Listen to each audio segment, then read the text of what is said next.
Lorraine Riley had $23 left in her checking account and a master's degree she couldn't afford to frame. As she walked through the rain-soaked streets of Chicago's Magnificent Mile that October evening, clutching her worn jacket against the biting wind off Lake Michigan, she wondered if her mother had been right about pursuing art history instead of something practical. The gallery where she'd worked had closed 6 weeks ago, and since then, she'd been surviving on freelance gigs that barely covered her studio apartment in Wicker Park. She was cutting through the parking garage beneath the iconic Trump International Hotel when she saw it. A black leather wallet lying near a gleaming Mercedes S-Class. Lorraine glanced around the concrete space, her footsteps echoing in the emptiness. No one.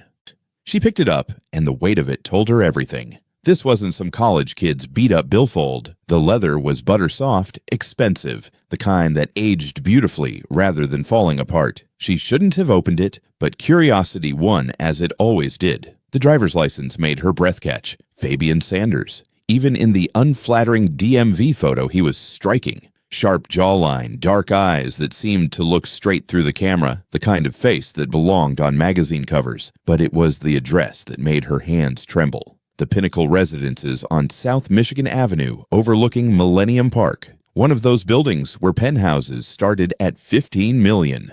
Behind the license were credit cards in that distinctive black color that meant unlimited spending power, and a stack of $100 bills that her shaking fingers counted to $4,200. More money than she'd make in 2 months if she could find steady work. Here's where the story gets interesting. The doorman at 157 looked at Sienna like she was something unpleasant tracked in on someone's shoe. "Can I help you?" His tone suggested he'd rather not. "I'm here to return something to Mr. Ashford," she said, pulling the wallet from her bag. He dropped this. The doorman's entire demeanor shifted. He examined the wallet with reverent care, then looked at her with new assessment. "Penthouse, top floor. I'll call up." "Actually, could you just—" Mr. Ashford has specific instructions about deliveries and returns. He prefers to handle them personally. He was already dialing. The elevator ride to the 47th floor felt like ascending into another universe. Sienna caught her reflection in the polished brass doors. Damp hair, no makeup, her thrift store peacoat that had seen better years. She looked exactly like what she was, a broke 26-year-old who'd been wandering Manhattan in the cold. The elevator opened directly into a private foyer, and there, standing in the doorway of what had to be a $100 million penthouse, was Dante Ashford. The photos hadn't done him justice. He was tall, maybe 6 feet 3 inches, wearing a white dress shirt with the sleeves rolled up and charcoal slacks that fit like they'd been made for his body specifically. But it was the way he looked at her that made her breath catch, like she was a puzzle he couldn't quite solve. A painting with hidden meanings he was determined to decode. His steel gray eyes went wide and he froze mid-step, his hand still on the doorframe. For a moment that stretched into eternity, neither of them spoke. "You—" Dante's voice was rough, almost wondering. "You came. I found your wallet," Sienna said, holding it out like a shield between them, "in the porte-cochere at the St. Regis. I thought you'd want it back." He didn't take it. Instead, he stared at her face with an intensity that made her skin flush. "What's your name?" "Sienna. Sienna Blake. Look, I should go—" "No." The word came out almost desperate. He finally took the wallet, but his eyes never left her face. "Please, come in, just for a minute." Every instinct told Sienna to refuse, to get back in that elevator and return to her small, safe, struggling life. But something in his expression stopped her, a vulnerability that seemed completely at odds with the expensive penthouse and the custom-tailored clothes. "Just for a minute," she agreed. The penthouse was exactly what she'd expected. Floor-to-ceiling windows overlooking Central Park and the Manhattan skyline, modern furniture that belonged in design magazines, original artwork on the walls that made her interior designer's heart ache with appreciation. What she hadn't expected was how empty it felt, like a beautiful stage set, waiting for actual life to happen. Dante poured her a glass of wine that probably cost more than her security deposit, without asking if she wanted it. His hand shook slightly as he handed it to her. "I lost that wallet 3 hours ago," he said, sitting down across from her. He was still studying her face like she was the most fascinating thing in his world. "I've had people searching for it. I offered a $10,000 reward. And you." You just brought it back. Walked into my building looking like—" He stopped himself. "Why?" "Because it's yours." Sienna sipped the wine. It was incredible, complex and smooth in ways she didn't have vocabulary for. "I'm not a thief, Mr. Ashford." "Dante, please."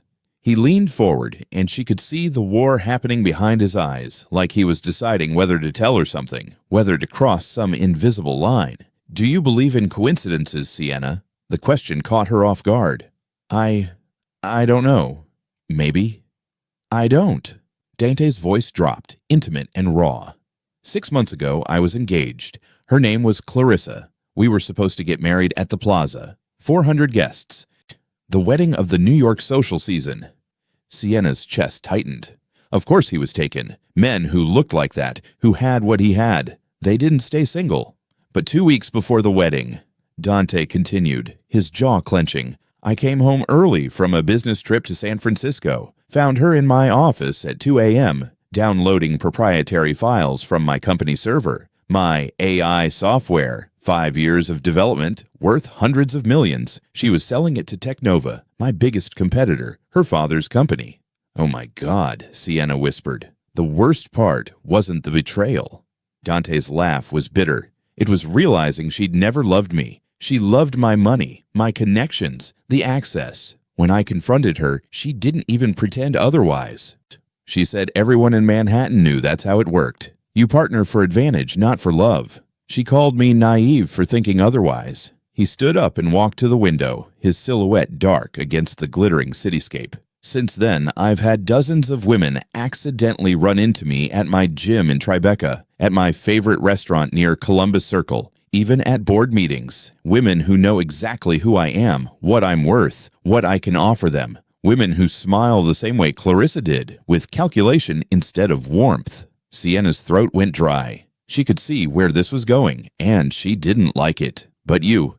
Dante turned back to her, and there was something raw in his expression that made her pulse race. You returned $6,300 when you clearly need it. The doorman told me you walked here, didn't take a car.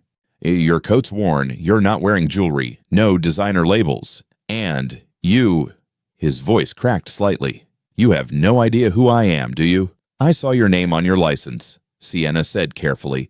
I might have Googled you in the elevator. And you still came up here just to return my wallet, not to angle for a reward, not to get your foot in the door, not to network or scheme or position yourself. He moved closer, and Sienna's heart began to race. Do you have any idea how rare that is in my world?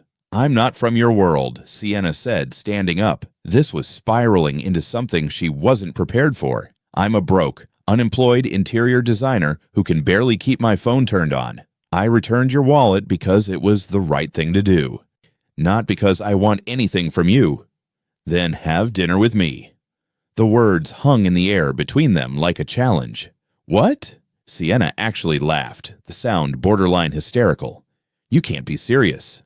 Tomorrow night, there's a new exhibition opening at the Met Cloisters, medieval tapestries on loan from the Musée de Cluny. I have tickets I was going to waste. Dante's eyes held hers, intense and pleading in equal measure. Come with me, not a date. Just two people who appreciate art having dinner, talking about something other than stock portfolios and social climbing. Every rational thought in Sienna's head screamed at her to say no. This was insane. He was a billionaire with obvious trust issues, probably on the rebound, definitely living in a completely different stratosphere. She was a mess of student loans and career disappointments who ate ramen 4 times a week. But when was the last time someone had looked at her the way Dante was looking at her now? Like she mattered, like she was fascinating, like her honesty was worth more than gold. One dinner, she heard herself say. Just dinner. The smile that transformed Dante's face made her knees weak. One dinner, he agreed. I'll pick you up at 7. Where do you live? She gave him her Brooklyn address, expecting judgment. Instead, his smile grew wider. I know that neighborhood. There's a coffee shop on Atlantic Avenue, Ground Central. I used to go there before everything. He trailed off. Before he became a billionaire, Sienna filled in silently, before the money changed everything. As she moved toward the elevator, Dante followed. In the small foyer, when they stood close enough that she could smell his cologne, something expensive and subtle that made her want to lean in. "Thank you," he said softly, "for bringing it back, for being honest, for being you." Their eyes locked. The air between them crackled with something electric, dangerous, undeniable. Sienna's hand brushed against his as she pressed the elevator button, and the touch sent sparks racing up her arm. "Coffee," Dante said, his voice rough. "Just coffee tomorrow, unless—" "Unless what?" Sienna whispered, the elevator doors opening behind her. "Unless it becomes something more." She stepped into the elevator, their eyes holding until the doors slid closed between them. As the elevator descended, Sienna leaned against the wall, her heart pounding so hard she could hear it. What had she just agreed to? Sienna chose Ground Central on Atlantic Avenue deliberately, a tiny Brooklyn cafe with mismatched furniture and locally roasted coffee that cost $3 instead of $8. Her turf. If Dante Ashford couldn't handle bodega culture, better to know now. When he walked in, she barely recognized him. Gone was the tailored perfection from last night. He wore dark jeans, a gray Henley, and a leather jacket that looked lived in rather than designer. His hair was slightly messier, like he'd run his hands through it repeatedly. He looked nervous. "Hi," he said, spotting her in the corner. That devastating smile appeared, but uncertain this time, vulnerable. "Hi." Sienna's stomach flipped. God, he was beautiful even in casual clothes, maybe especially in casual clothes. He ordered black coffee from the counter. Didn't blink at the chipped mug or the gruff barista. When he sat down across from her in the cramped booth, their knees touched under the table. Neither moved away. "So," Dante said, wrapping his hands around the mug. "Tell me about Pratt. Interior design, right? 4 hours evaporated like steam." Sienna told him about her scholarship to Pratt Institute, about professors who taught her to see potential in overlooked spaces, about her parents' Italian bistro in Cobble Hill, where she'd grown up sketching restaurant redesigns on napkins, about her father's quiet disappointment when she chose art over business school, about carrying guilt for not being able to help them financially now. Dante told her about coding in his Stanford dorm room at 2 a.m. Hear about the AI algorithm that started as a computer science project and became a company worth billions. About his mother taking him to museums every Sunday before she died of cancer when he was 19. About his father remarrying within a year to a woman 30 years younger who saw only dollar signs. "She tried to redecorate our family home in Palo Alto," Dante said, genuine pain flickering across his face. "Wanted to throw out all my mother's things. Called them dated." "What did you do?" Sienna asked softly. "Bought my own place. Moved everything of my mother's there. Haven't been back to my father's house since." He met her eyes. Some things are priceless. Some people don't understand that. The conversation flowed like they'd known each other for years, not hours. He made her laugh, really laugh, with a story about his first investor meeting where he'd spilled coffee all over a venture capitalist's white suit. She made him laugh, describing her disastrous attempt to install floating shelves in her apartment that had crashed down at 3 a.m. When they finally left the cafe, snow was falling softly over Brooklyn. The city felt hushed, magical. They walked slowly toward her building, shoulders brushing, hands swinging close, but not quite touching. "I haven't felt this in—" Dante stopped outside her building, looking up at the weathered brownstone conversion. Snow caught in his dark hair. Maybe ever. This easy. This real. Sienna's heart hammered. Me neither. They stood close, breath forming clouds between them, his hand lifted toward her face. She swayed forward slightly, her eyes closing. "Sienna!" A window scraped open 3 floors up. Jade's head appeared. "Your mom's on the phone, says it's important about Sunday dinner." They jumped apart, laughing awkwardly. The moment shattered, but somehow still glowing around the edges. "I should—" Sienna gestured toward the building. "Tomorrow," Dante said quickly. "Dinner, real dinner, the Met Cloisters exhibition, then a restaurant. Please." "Yes," Sienna whispered. "Okay, yes." For a moment, neither moved. Then Dante leaned forward, and his forehead touched hers just briefly, warm and solid and full of promise. "Good night, Sienna Blake." "Good night." That night, 3 floors up in her tiny apartment, Sienna lay awake, replaying every word, every look, every almost touch. Across the East River in his penthouse, Dante did the same. On pressing his fingers to his forehead where her skin had been, wondering if he'd imagined how perfectly she fit against him. Neither slept. Both smiled in the dark. The Met cloisters felt like stepping into another century. Medieval tapestries hung in hushed galleries, their threads still vibrant after 500 years. Dante and Sienna wandered through archways and gardens, their voices soft in the sacred quiet. "My mother loved this place," Dante said suddenly, stopping before a massive tapestry. "She'd bring me here on Sundays. Said that beauty this old proved some things were worth preserving, worth fighting for." Sienna heard the catch in his voice. "When did she pass?" 13 years ago. I haven't been back since." He stared at the woven unicorn imprisoned in a circular fence, yet somehow serene. Couldn't face it without her. "Until now," Sienna said softly. "Until you." His hand found hers, fingers interlacing like they'd done this 1,000 times. The touch sent warmth flooding through her entire body.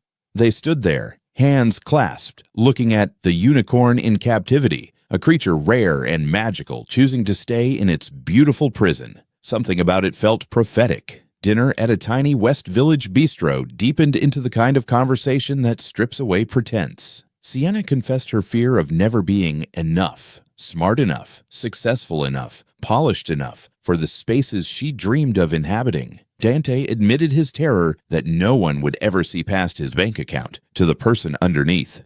"I'm just Dante," he said, voice raw. "The guy who still eats cereal for dinner sometimes and can't fold a fitted sheet and misses his mom every single day. But no one wants just Dante. They want Dante Ashford, the portfolio, the connections, the access." "I want just Dante," Sienna whispered. The look he gave her could have melted steel. He drove her home through falling snow, Manhattan giving way to Brooklyn's quieter streets. Outside her building, neither moved to leave the car. "Sienna." Dante's voice was rough. She turned to him, and suddenly they were kissing, gentle at first, tentative, then deepening into something that stole her breath. He cupped her face like she was precious, breakable, priceless. She gripped his jacket, pulling him closer, drowning in the taste of wine and want, and something bigger than both of them. When they finally broke apart, both trembling, he pressed his forehead to hers. "Come home with me." God, she wanted to, but something made her whisper, "Not yet. Soon." His breath shuddered out, but he nodded. Soon. The next 3 weeks were a fever dream of falling, late-night texts that turned into hour-long calls. Dante sending Thai food to her apartment when she mentioned working through dinner. Sienna showing up at his office with his favorite coffee memorized. Long walks through Central Park, where their hands found each other automatically now. A cooking disaster in his pristine kitchen, where she laughed so hard she cried, watching him burn pasta. "It's literally just boiling water, Dante." Before taking over, while he watched her move through his space like she belonged there. Design sessions where she sketched ideas for warming up his sterile penthouse while he coded on his laptop nearby, both working in comfortable silence broken by stolen kisses that grew increasingly heated, his hands in her hair, her fingers tracing his jaw. Both pulling back breathless, both wanting more, both terrified of how much this meant. He introduced her to his sister Elena, a sharp-eyed tech lawyer who managed his company's legal affairs. Elena was skeptical at first, protective, but softened watching them together over dinner in Tribeca. Later, while Dante took a call, Elena caught Sienna's arm. "He's different with you, lighter, more like the brother I remember before Clarissa destroyed his ability to trust." Her grip tightened. "Please don't break him. He acts tough, but she shattered something in him. I don't think he'd survive it twice." The weight of that responsibility should have terrified Sienna. Instead, it made her want to prove she was different, that some people could be trusted with fragile hearts. 3 weeks after the wallet, a Thursday night, Sienna had been at his penthouse sketching redesigned concepts for his bedroom, warmer lighting, actual art on the walls, evidence of life beyond work. The storm rolled in suddenly, violent and electric. Rain lashed the floor-to-ceiling windows. Lightning illuminated Manhattan in stark white flashes. "I should go," Sienna said, but didn't move from the couch. "Stay." Dante's voice was quiet. "Please stay." They'd been dancing around this for weeks. Touches that lingered, kisses that promised more, nights that ended with reluctant goodbyes. The air between them crackled with more than just the storm. Thunder shook the building. Sienna stood, drawn to the windows where lightning turned the city into a photograph. Dante followed. When the next flash came, she saw him in its light, vulnerable and certain and wanting. Sienna. He reached for her. She kissed him, and this time neither pulled away. His hands slid into her hair, hers gripped his shoulders, and they stumbled back against the glass, the storm raging outside while a different kind of tempest built between them. "Are you sure?" Dante whispered against her lips, giving her every chance to stop. "I've never been more sure of anything." What happened next was slow and vulnerable, and nothing like the casual encounters of her past. Dante touched her like she was art, something to be studied and cherished and understood. She learned the geography of his body, the scars he'd hidden, the ways he shuddered when she kissed his neck. They were both terrified of the intensity, of how much it meant, of how completely they were giving themselves to each other. After, tangled in his sheets with the storm still raging outside, Dante traced patterns on her bare shoulder. Rain streaked the windows. Lightning flickered like a heartbeat. "I could get used to this," Sienna whispered, her head on his chest, listening to his heart. Dante's arms tightened around her. "Good, don't get unused to it." She tilted her face up to kiss him again, soft and sweet, and full of promises neither was ready to say out loud yet. Outside, the storm began to fade. Inside, something new and terrifying and perfect had taken root. Morning came gentle. Gray light filtering through rain-cleaned windows.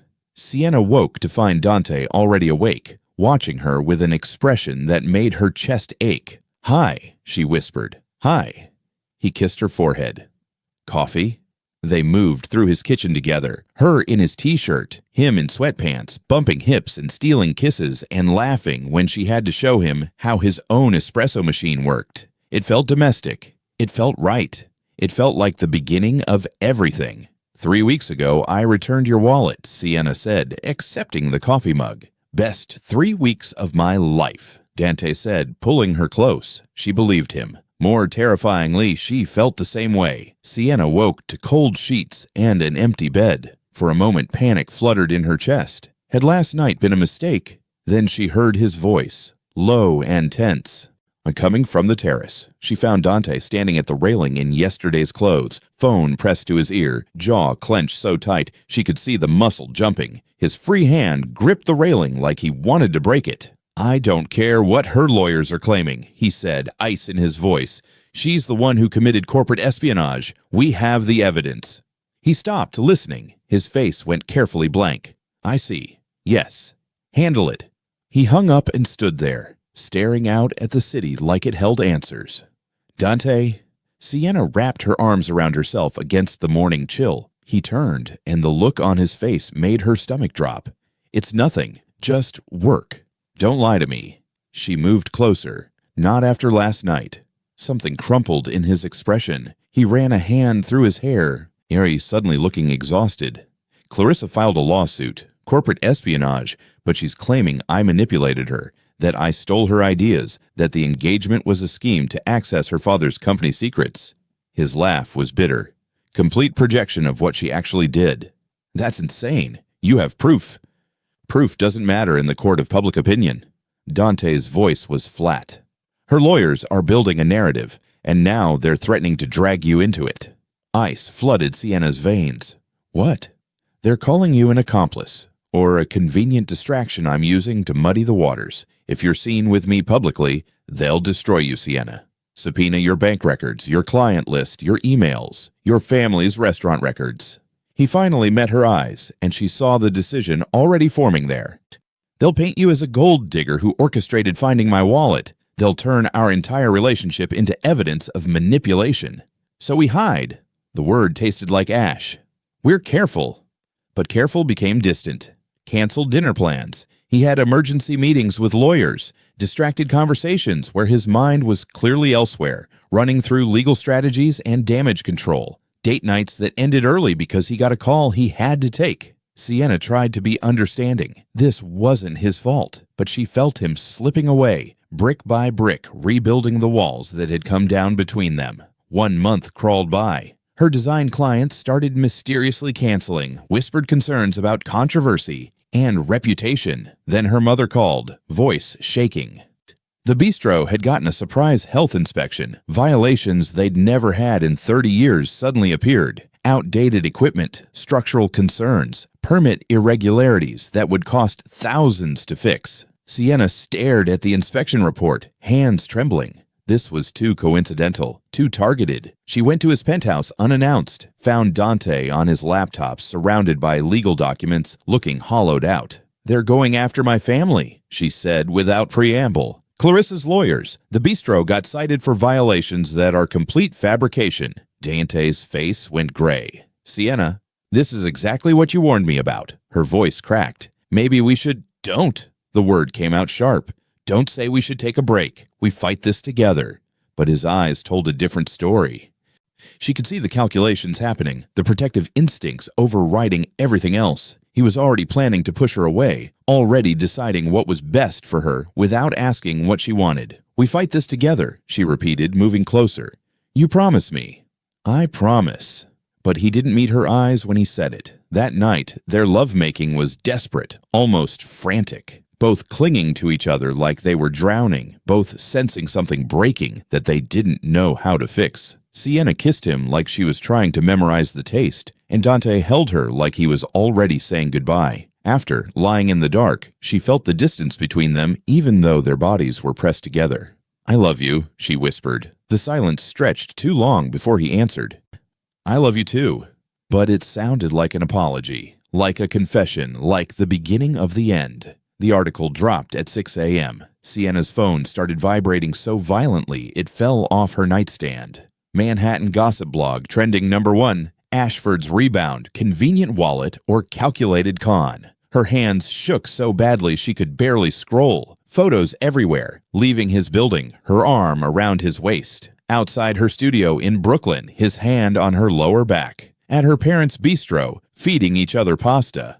Walking through the Met, fingers interlaced. Someone had been following them for weeks, documenting everything. The article dissected her life with surgical precision. Student loans, $67,000. Failed design pitches, named 3 clients who'd rejected her. His parents' struggling immigrant business. Racist undertones dripping from every word, though her family had been in Brooklyn for 4 generations. It painted her as a calculating opportunist who'd researched tech billionaire Dante Ashford before conveniently finding his wallet outside the St. Regis. A sidebar speculated about Clarissa's lawsuit. Sources close to the case say financial records will prove premeditation. Was the wallet return an elaborate con? Sienna read it twice, then ran to the bathroom and threw up. Her phone kept ringing. Unknown numbers. Former clients. Her mother, voice breaking.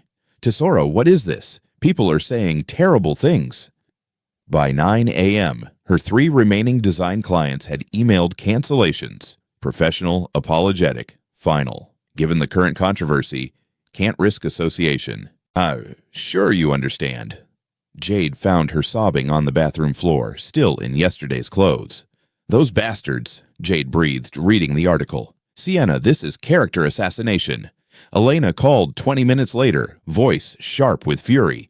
"Where is he? Why isn't my brother protecting you? Why isn't he releasing a statement, getting his lawyers on this?" "I don't know," Sienna whispered. "I'm going to kill him." Elena hung up. Sienna went to 157, still in sweatpants, eyes swollen from crying. The doorman, who'd been friendly for weeks, looked at her like she was something contagious. "Miss Blake," his voice was cold. "Have you seen this morning's news?" "Let me up." Her voice shook. "I'm not sure Mr. Ashford is receiving—" "Let me up." Something in her face made him reach for the phone. The elevator ride felt like descending into hell. When the doors opened, Dante was standing in the foyer like he'd been waiting. He looked destroyed, eyes hollow, face gray, still wearing yesterday's clothes. "Sienna."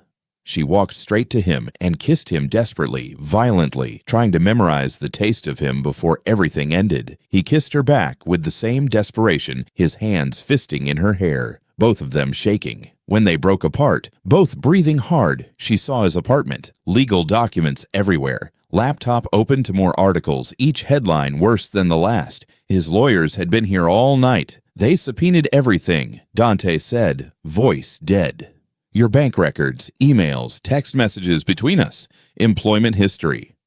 They even got your parents' immigration paperwork, trying to build a narrative about foreign-born opportunists, even though your family's been in Brooklyn since the 1950s. They're twisting everything. He pulled up a document on his laptop. She saw her own Google search history from that first night. Dante Ashford net worth. Normal curiosity now presented as evidence of premeditation. They're going to drag you through depositions. Dante continued, each word like glass in his throat. Question every moment we've had together. Our first coffee, our first kiss. The night we... He couldn't finish. They'll turn our love into legal exhibits, timelines and evidence and proof of manipulation. Your family's restaurant will be buried in legal fees defending against health code violations that are complete fabrication. Sienna's legs felt weak. She sat down hard on his couch. So we fight. We prove them wrong. You don't understand what these people are capable of. Dante's voice rose, desperate and angry. They don't care about truth. They care about winning. And you... His voice cracked. Your collateral damage they'll happily destroy to get to me. Your career, your family's business, your reputation. They'll burn it all down and smile while they do it. So what? Sienna stood up, anger flooding through the fear. We just let them win? Dante looked at her with such pain it physically hurt. I won't let them destroy you. That's not your choice to make. Yes, it is. His jaw set. I brought this into your life. I have to end it. The words hit like a physical blow. You're ending us. I'm protecting you. By making decisions about my life without me? Her voice shook with fury. By deciding what I can handle, what I'm strong enough for? I watched my mother die because my father's money couldn't save her, Dante exploded. I watched Clarissa betray me because my money made me a target. I won't watch you get destroyed because of me. I can't. I love you too much. Sienna felt tears streaming down her face. Love isn't protection, Dante. Love is trust. And you don't trust me to be strong enough for this. You see me as something fragile to shield, not an equal to fight beside. That's not... It is. She moved closer, needing him to understand. You're doing exactly what Clarissa did, making unilateral decisions about our relationship. She chose her father's company over you. You're choosing your fear over us. Both are betrayals. Dante's face crumpled. I'm trying to save you. I don't need saving. I need a partner. Someone who trusts me to fight my own battles, who stands beside me instead of in front of me making decisions about my life. They stared at each other across his expensive living room, both crying now, both breaking in real time. I can't do this, Dante whispered. I can't watch them tear you apart. Sienna pulled her key from her pocket, the key he'd given her 3 weeks ago, when everything was still perfect. She set it on his coffee table, the small click echoing like a gunshot. You're a coward, she said quietly, not because you're afraid. Fear is human, but because you're letting fear make your choices instead of love. And that's the real betrayal. She walked to the elevator. Every step felt like dying. Sienna, please. She didn't turn around. Couldn't. If she looked at him, she'd break. The elevator doors closed on his devastated face. As the car descended, Sienna finally let herself collapse against the wall, sobs tearing through her chest. The doorman studiously ignored her tears when she walked through the lobby. Upstairs, Dante stood at his window, watching Brooklyn across the river, holding her key in his shaking hand like it was all he had left of her. It was. They stood on opposite sides of his living room like it was a battlefield. Legal documents scattered between them. The city glittered outside, indifferent to two hearts breaking.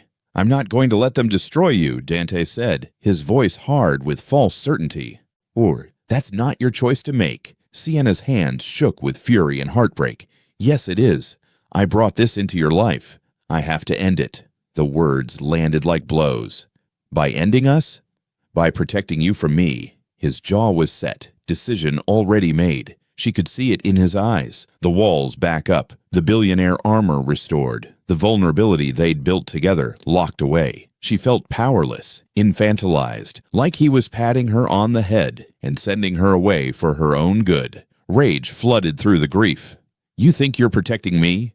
You're doing exactly what Clarissa did, making unilateral decisions about our relationship. She chose her father's company over you. You're choosing your fear over us. Her voice broke. Both are betrayals. I'm trying to save you. Dante shouted, composure finally cracking. I don't need saving, Sienna screamed back. I need a partner, someone who trusts me to fight my own battles, who stands beside me instead of in front of me making decisions about my life. You don't understand. Then help me understand. Talk to me, but don't you dare push me away and call it love. Dante's face crumpled when he spoke again. His voice was raw, broken. I watched my mother die when I was 19. My father's billions couldn't save her, couldn't stop the cancer, couldn't buy more time, couldn't do anything but make her last months comfortable while she withered away. And I was helpless, completely helpless. Tears streamed down his face now. Then I watched Clarissa betray me. She looked me in the eyes every day for 2 years and lied, used me, stole from me, because my money made me a target, made me useful. I made me something to exploit instead of someone to love. His voice shattered. I won't watch you get destroyed because of me. I can't. Watching them tear you apart in depositions, watching your career die, watching your family lose everything because you made the mistake of loving me. He choked on the words. I love you too much to let that happen. Sienna's anger dissolved into grief so profound she could barely breathe. Love isn't protection, Dante. Love is trust. And you don't trust me to be strong enough for this. You see me as something fragile to shield, not an equal to fight beside. That's not... It is. She moved toward him, needing him to see her, really see her. You're making the same choice Clarissa made. You're choosing fear over us. You're choosing control over partnership. You're deciding what I can handle without asking me what I want. What you want doesn't matter if it destroys you. That's exactly the problem. Sienna's voice cracked.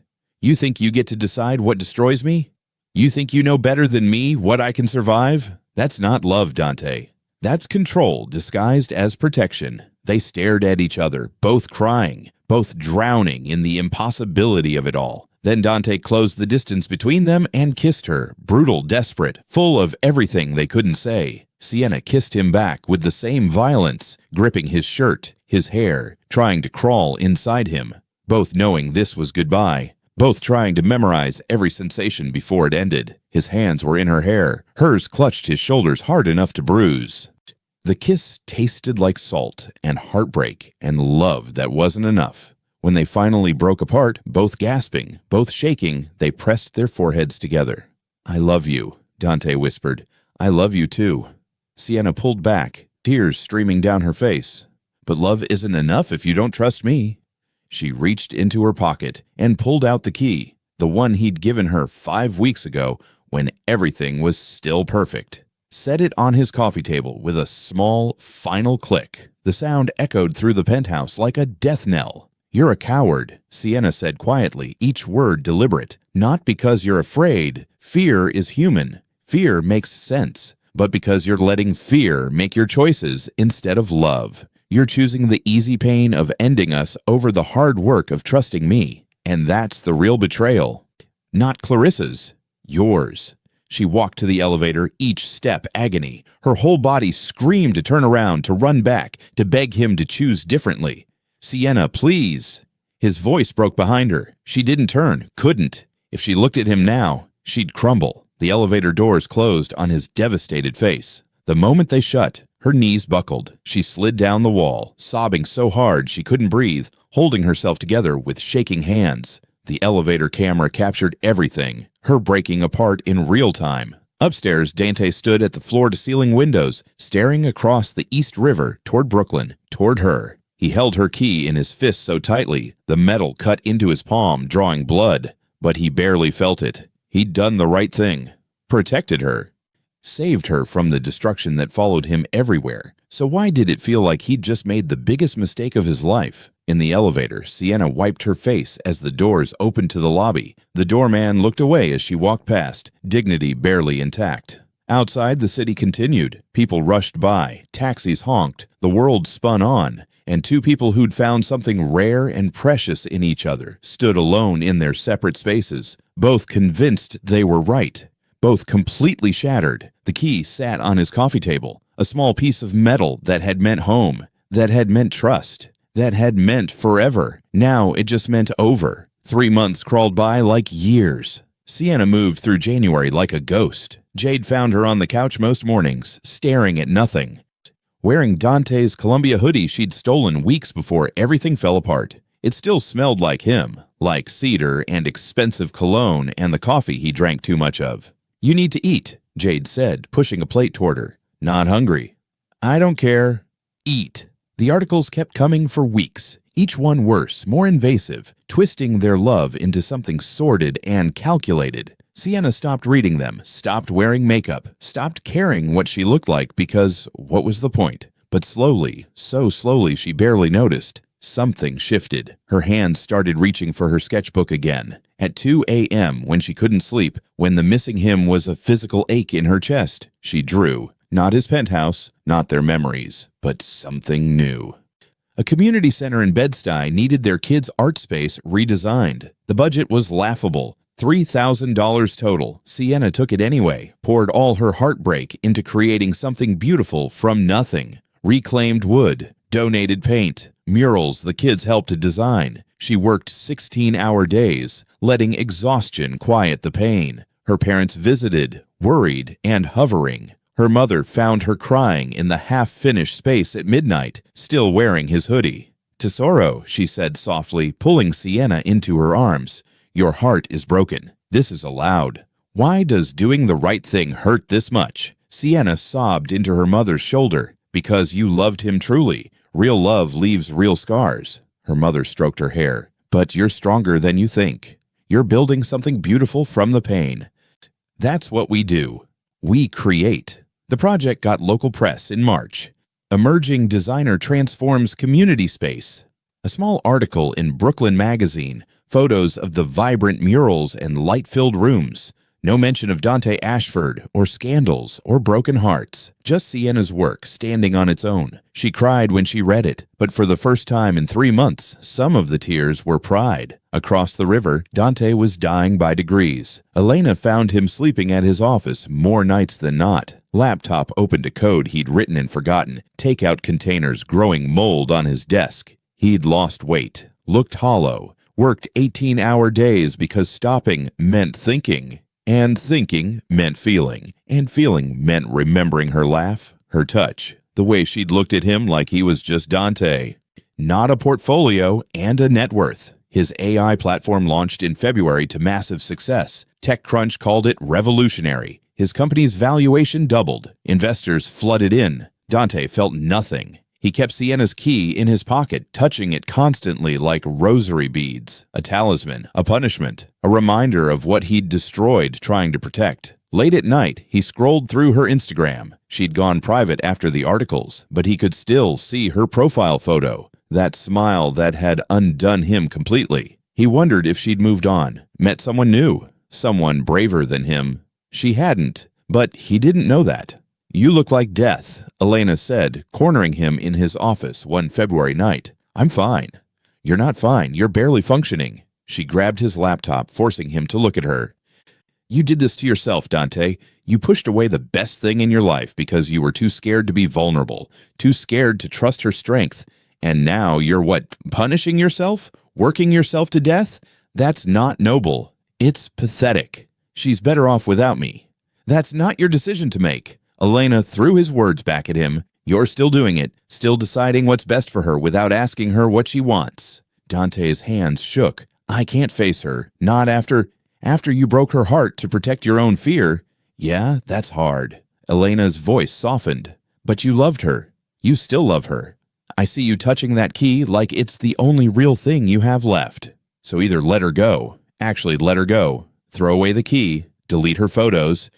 Move on, or go get her back. She called me a coward." She was right. The words hit like a slap. Dante looked at his sister, saw no sympathy, only brutal honesty.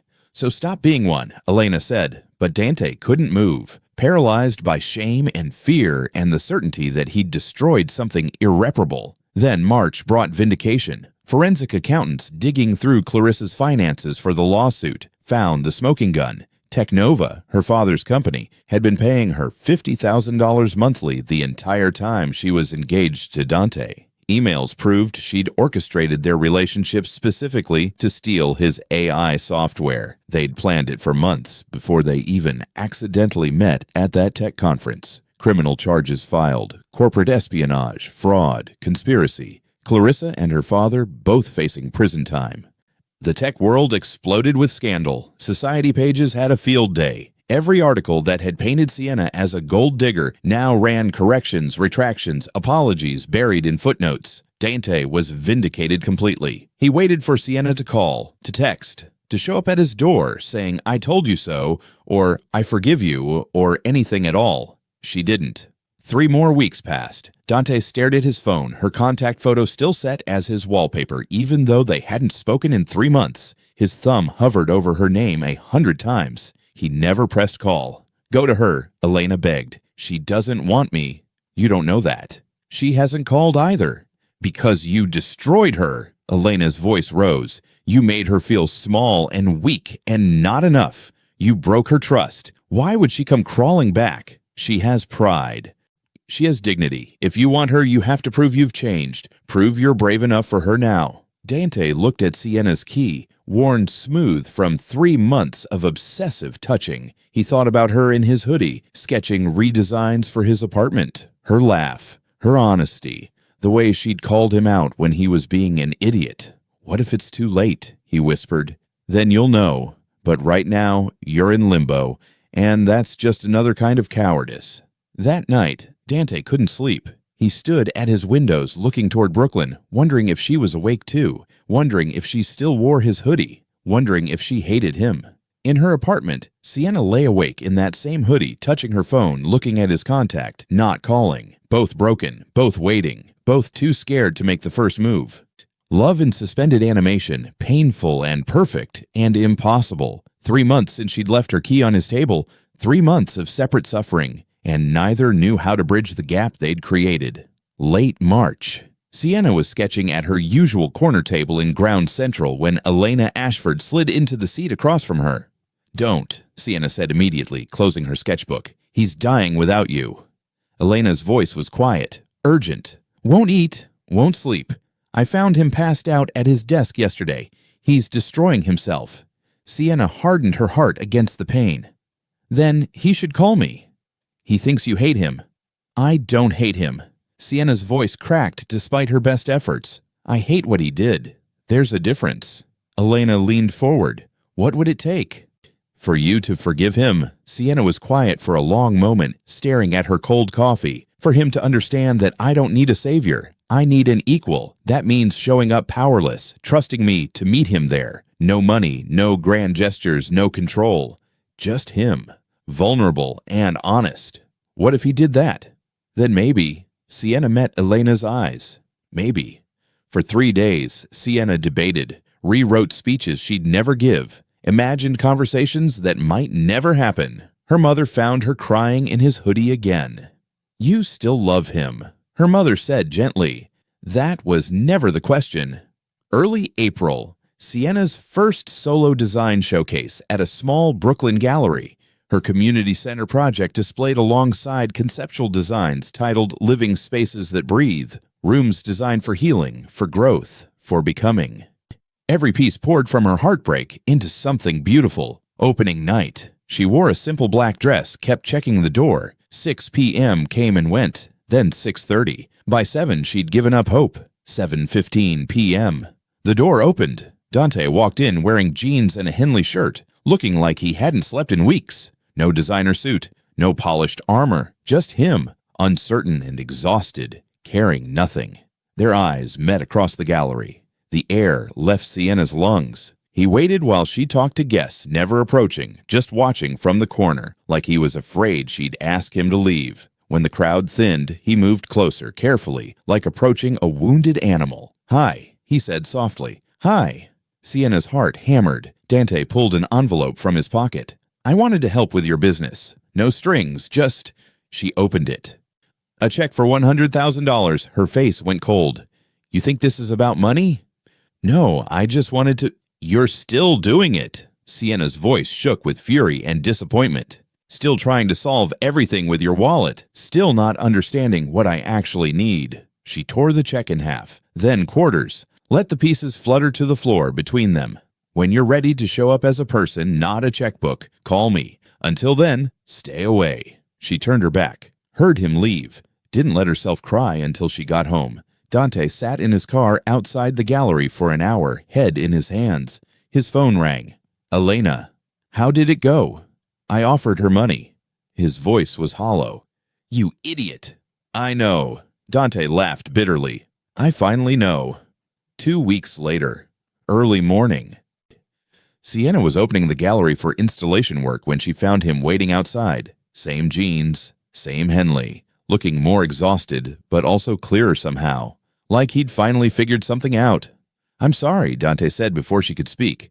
Not for wanting to protect you, I'll probably always want that, but for not trusting you to protect yourself, for making decisions about our lives without including you, for thinking my trauma gave me the right to control your choices. He took a shaky breath. I'm terrified, Sienna, terrified that I'll never be enough as just me, without the money and the power. Terrified that loving you means risking the kind of pain I felt when my mother died, when Clarissa betrayed me. Terrified you'll wake up one day and realize you settled. Tears streamed down his face now. But I'm more terrified of living the rest of my life without you. So I'm here. No solutions, no money, no control. Just me, completely vulnerable, still desperately in love with you, asking if there's any chance you'd let me try again. On your terms. As equals. Sienna's vision blurred with tears. What changed? I realized that being vulnerable with you was less terrifying than being safe without you. That real strength isn't protecting you from the world. It's trusting you to navigate it while I walk beside you. He pulled her key from his pocket, worn smooth from 4 months of obsessive touching.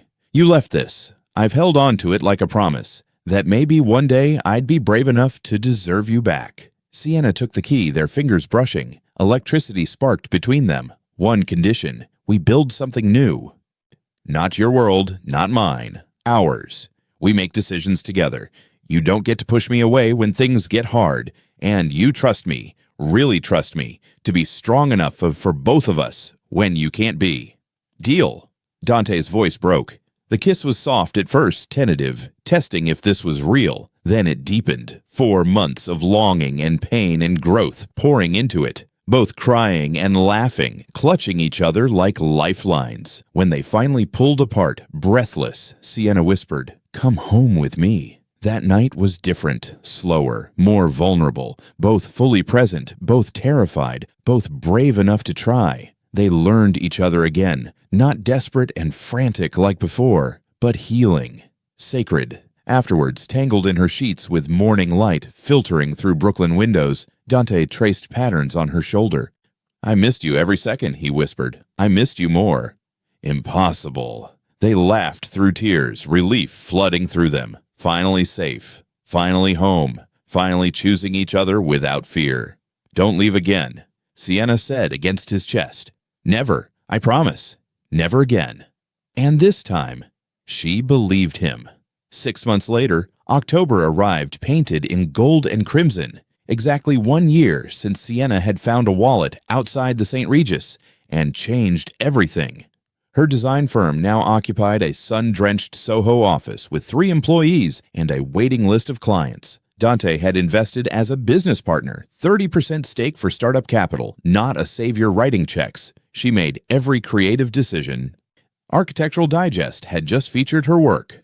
Rising designer redefines New York luxury. The Plaza Hotel had hired her to redesign their presidential suite. Their life looked nothing like either of them had imagined. They split time between his 157 penthouse, which Sienna had transformed with art, mismatched vintage furniture, warm lighting, evidence of actual living, and a Brooklyn brownstone they'd bought together near her parents' bistro. Dante worked from her Brooklyn office Tuesdays and Thursdays, learning to exist outside corporate towers. She joined him at tech events occasionally, on her terms, wearing emerging Brooklyn designers instead of expected couture. They cooked together now. Well, Sienna cooked while Dante learned slowly how not to burn water. Sunday dinners at the bistro had become sacred. Dante bussing tables, her father teaching him to make fresh pasta, both men speaking more through shared work than words. Elena had become Sienna's best friend, the sister she'd never had. They were building something real, equal, imperfect, honest. The Plaza Gallery opening glittered with Manhattan elite. Sienna navigated the crowd confidently now, not performing for them, just existing powerfully in her own right. Across the room, Dante watched her explain her design philosophy to a Times critic, pride radiating from him like heat. A woman approached him, tall, blonde, designer everything, Genevieve Beaumont, Clarissa's cousin. "Dante, darling, it's been ages." Her smile was calculated warmth. "I heard you're advising on some fascinating AI projects." "Genevieve." Sienna appeared at his side, sliding her hand into his. "I'd love your thoughts on the suite's color palette. I used a technique called chromatic layering, pulling warm undertones through cool spaces to create psychological comfort." She tilted her head, smile sharp. "Though I notice your townhouse design philosophy leans more traditional? This might be too conceptual for your aesthetic." Genevieve's smile went brittle. "How thoughtful. I should circulate." She fled. Dante pulled Sienna close once she was gone. "You're terrifying when you weaponize design theory," he murmured against her hair. Sienna grinned up at him. "You love it. I love you." Later, they stood on the Plaza Terrace overlooking Central Park. Autumn wind carried the scent of dying leaves and new beginnings. Manhattan glittered below them, the city that had tried to destroy them now spread at their feet like an offering. "Sienna." Dante's voice was quiet, nervous. She turned to find him pulling a small box from his jacket. Her breath caught. "I'm not asking you to marry wealth or status or any of the surface things this city values," he said, opening the box. The ring was stunning, his mother's diamond reset with silver from a vintage spoon, her father's family heirloom. "I'm asking you to marry me, the guy who still burns eggs, who works too many hours, who loves you so completely. It still terrifies him sometimes." He dropped to one knee. Manhattan traffic hummed below. Stars tried to compete with city lights. "Sienna Blake, you returned my wallet, and you returned me to myself. You taught me that vulnerability is strength, that love is trust. That partnership means showing up, even when it's hard, especially when it's hard." His voice broke. "Will you keep choosing me every day? Will you let me keep choosing you? Will you marry me and keep building this beautiful, messy, honest life that's ours?" Sienna's vision blurred with happy tears. "You're still terrible at speeches." Dante laughed, tears streaking his own face. "Is that a yes?" "It's 1,000 yeses. It's every yes I have. Always yes." He slid the ring on her finger, perfect fit, like everything between them now, and stood to kiss her. The city lights blurred around them. Central Park spread below, ancient and enduring. The wind carried promises into their future. 6 months later, they married in her parents' bistro courtyard. 50 guests, family, real friends, people who'd loved them through everything. Elena as maid of honor, Jade as bridesmaid, string lights overhead turning ordinary Brooklyn into magic. Sienna wore her grandmother's altered wedding dress, carried wildflowers from the farmer's market. Dante wore the navy suit from the night they met. When he saw her walking toward him, he cried. Their vows were promises earned through fire. "1.5 years ago, you walked through my door to return a wallet," Dante said, voice steady despite tears. "You gave me back so much more than money. You gave me hope, trust, the ability to believe in love. You taught me that vulnerability isn't weakness. It's the most courageous thing we can offer each other. That partnership means equality, not protection. That the most valuable things in life can't be bought. They have to be earned through showing up, scared and imperfect day after day, choice after choice. I choose you. Always you." Sienna squeezed his hands, her own voice breaking. "You froze when you opened that door. So did I. Not because of your penthouse or your name, but because I saw in your eyes the same loneliness, the same hunger for something real. You taught me that my integrity wasn't a weakness in a transactional world. It was my superpower, that I didn't have to shrink to belong anywhere, that real love doesn't ask us to be less. It demands we both be more. You make me braver. You make me believe I'm enough. I choose you. Every day, always." They kissed as husband and wife while their chosen family cheered. Her father toasted, "To choosing each other when the choice is hard. That's when it matters most." Elena toasted to my brother finally being brave enough for the love he deserves, and to Sienna for teaching him how. They danced in the courtyard under string lights, the city humming around them. They're both finally home. Later, they left in Dante's Bentley, now with a coffee stain from Sienna's commute, grocery bags in back, lived in and real, not driving to 157, driving to Brooklyn, to the home they'd built together. People still ask if I'd make the same choice, Sienna said as they crossed the Brooklyn Bridge, lights reflecting off dark water. If I'd still return that wallet, knowing everything that came after, the scandal, the heartbreak, the legal threats, the public humiliation. And Dante glanced at her, their fingers interlaced. I tell them yes. 1,000 times yes, because that wallet didn't just contain money. It contained possibility. It contained destiny wearing Italian leather. She looked at him, her husband, her partner, her equal. I learned something that night that changed me forever. The smallest act of integrity can lead to the greatest transformation. Sometimes courage looks like returning what isn't yours. Sometimes it looks like demanding to be treated as an equal. Sometimes it looks like forgiving someone who hurt you because they've proven they can do better. Dante lifted her hand to his lips. And sometimes a lost wallet is just a lost wallet. And sometimes, Sienna finished smiling, it's the beginning of everything.